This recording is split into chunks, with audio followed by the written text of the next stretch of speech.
किया हूँ जीवन में, हमें क्षमा कर दीजिए। मैं क्षमा मांग रहा हूँ दोनों हाथ जोड़ करके। लोगों ने सोचा ये मरण काल में बुजुर्ग हो करके हाथ जोड़ रहे हैं, चलो क्षमा कर देते ने। सबों ने कहा अच्छा मैं क्षमा कर रहा हूँ। कहा क्षमा कर दिए ना? बोले हाँ हम क्षमा कर दिए। कहा हमारी एक इच्छा है, पूरा करेंगे? लोगों ने कहा नहीं नहीं मैं नहीं करूँगा, आपके बातों में नहीं रहूँगा। कहीं कोई फेड़ा लगा दिए तब है ना, कहीं कोई फेड़ा में डाल दे। कहा नहीं नहीं जीते जी नहीं कहेंगे करने के लिए, जब हम मर जाएंगे तब करिएगा वो काम।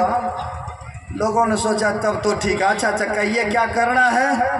कहा जब हम मर जाए तो बांस की एक फट्ठा उसको बढ़िया से बनाइएगा नाखून की तरह।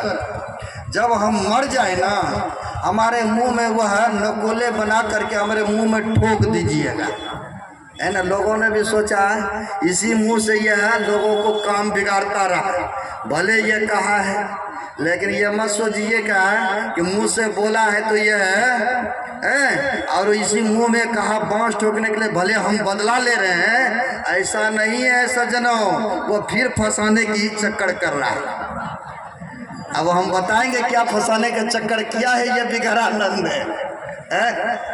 लोगों को तो कह दिया कि बांस ठोक देना है मुंह में। लोगों ने भी सोचा भले ये कह रहा है, इस मुंह से जबान निकाला। गलत गलत कहा ये हम मरने के बाद करेंगे, जीते जी नहीं। कहा मरने के बाद कीजिएगा। सजना होता कि कुछ दिनों में उन विग्रहानंद का शरीर गए छूट, और जब छूट गए आरती वगैरह सब बना ने बनते हैं ना बांस का, सब कुछ बनाया। एक बुजुर्ग ने याद दिला दिया अरे इनके मरने के बाद एक तमन्ना थी, इच्छाएं थी, वो तो पूरा करो। कहाँ हाँ मरने के बाद उन्होंने बोला था बांस के नोकेला बना करके मुंह में ठोकने के लिए। तो जाओ फिर शुभ काम में विलंब क्यों कर रहे हो? गया बनाया नोकेला और मुंह में ठोक दिया, और ठोक दिया अर्थी पर जो उसको लग उस पर लोड किया।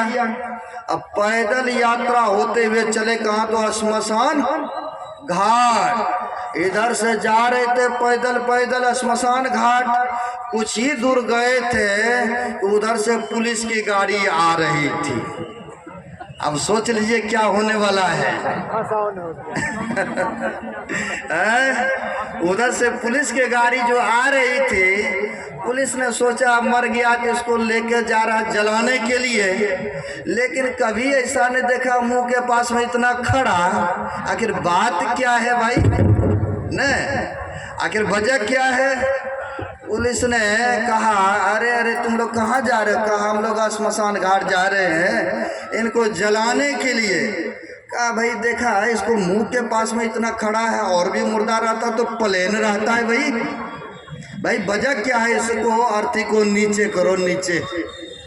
अब तो सब आदमी घबरा गए ने, सब आदमी घबरा गए। जैसे घबरा गए कहा अर्थी को नीचे करो, और जैसे नीचे किया कहा इसका कफन उठाओ फिर देखो मैं। और जैसे कफन उठाया अब ताजा ताजा ठोका तो मुंह में ब्लड भी तो निकला होगा ना कुछ न कुछ। और जैसे उठाया कपड़ा देखा मुंह में नकुला बांस ठोका हुआ।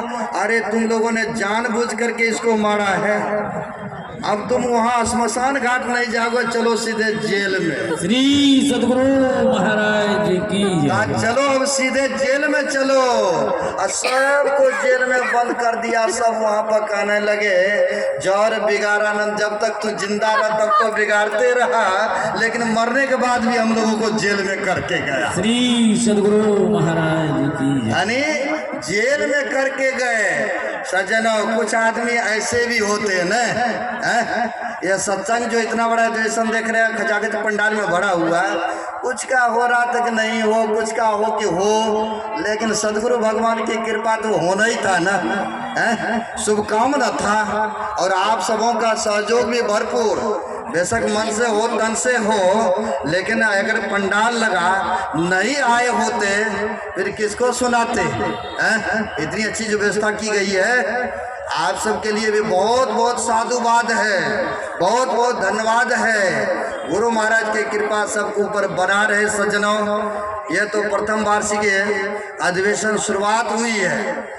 यूँ तो सत्संग बहुत बड़ा बड़ा ऐसा कितने जगह पंडाल लगता, कहीं 30 हॉर्न कहीं 40 हॉर्न भी लगता है। यहाँ तो 15-20 तो हॉर्न लगा है। लेकिन सज्जनों अभी से लेकर अप्रैल तक सत्संग करेंगे, यूपी बिहार झारखंड नेपाल तक, है ना। लेकिन यहाँ पर भी मेरे मन में ही हुआ था कि सब जगह तो करता ही हूँ, लेकिन एक बार जन्मस्थली पर भी बहुत प्रोग्राम हो, है ना। और हमारे सहयोगी गण भी बहुत सारे जिन से विचार लिया, सबों ने कहा नहीं होना चाहिए, है ना। सबका पोस्टर में बैनर में नाम भी दिया गया और सबका सहयोग भी मिला। जहाँ तक बन पड़ा